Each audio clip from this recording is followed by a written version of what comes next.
प्राचीन काल में एक बार इंद्र अप्सराओं और देवताओं के साथ भगवान शिव के दर्शन के लिए कैलाश पर गए। वहां इंद्र ने भीमकर्मा नामक भयंकर एक आंख वाला एक पुरुष देखा। इंद्र ने पूछा, तू कौन है और शिवजी कहाँ हैं? ऐसा बार बार पूछने पर भी जब उसने उत्तर न दिया तब इंद्र क्रोधित हो गए और बोले, तूने मेरी बात का कुछ भी उत्तर न दिया, इससे मैं तुझे वज्र से मारता हूँ। हे दुर्मते, तेरा रक्षक कौन है? इंद्र ने यह कहकर बलपूर्वक वज्र मारा, लेकिन इंद्र का वज्र तथा भुजाएं स्तंभित हो गई। इस पर इंद्र ने अति क्रोध किया। वह पुरुष कोई और नहीं, स्वयं भगवान शिव थे। बृहस्पति ने प्रणाम किया तथा इंद्र को भी उनके चरणों में झुकाया। वे अति करुणा भरे शब्दों से रुद्र की स्तुति करने लगे और बोले, हे महादेव, तीनों के हितकारी, आप अपना क्रोध शांत करें और इंद्र को क्षमा प्रदान करें। यह सुनकर शंकर जी बोले, तुम्हारे वचन सुनकर मैं प्रसन्न हुआ, लेकिन अपने नेत्रों से निकली हुई क्रोधाग्नि को किस प्रकार शांत करूं?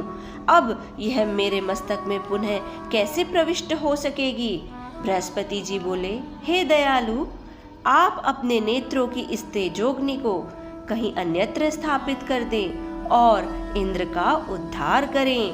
तब रुद्र भगवान बोले, तुमने इंद्र को जीवन दान दिलवाया है, अतः जीव नाम से प्रसिद्ध होगे। अब मेरी यह क्रोधाग्नि इंद्र को कष्ट नहीं देगी। नारद जी बोले, शिव जी ने ऐसे कहकर उस अग्नि को हाथ में लेकर समुद्र में फेंक दिया, जो गंगा सागर के संगम पर जा गिरी। वह अग्नि वहीं बाल रूप धरकर रोने धोने लगी। उसके रुदन से पृथ्वी कांपने लगी और स्वर्ग लोक से सत्यलोक तक सब बहरे हो गए। ब्रह्मा जी ने वहां जाकर देखा कि समुद्र की गोद में अग्नि बाल रूप में बैठी है। तब उन्होंने पूछा, यह अद्भुत बालक कौन है? उनके वचन सुन समुद्र ने हाथ जोड़े और प्रणाम कर वह बालक उनकी गोदी में दे दिया। हे ब्राह्मण, गंगा सागर के संगम में मेरा यह पुत्र उत्पन्न हुआ है।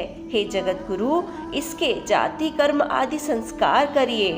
नारद जी बोले, यह बात हो ही रही थी कि उस बालक ने ब्रह्मा जी की दाढ़ी पकड़ ली और उनको बार बार हिलाने लगा, जिससे ब्रह्मा जी के नेत्रों से आंसू गिरने लगे।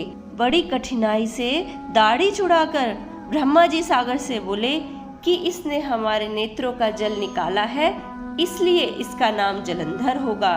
यह संपूर्ण शास्त्रों को जानने वाला होगा और इसको रुद्र ही मार सकेगा।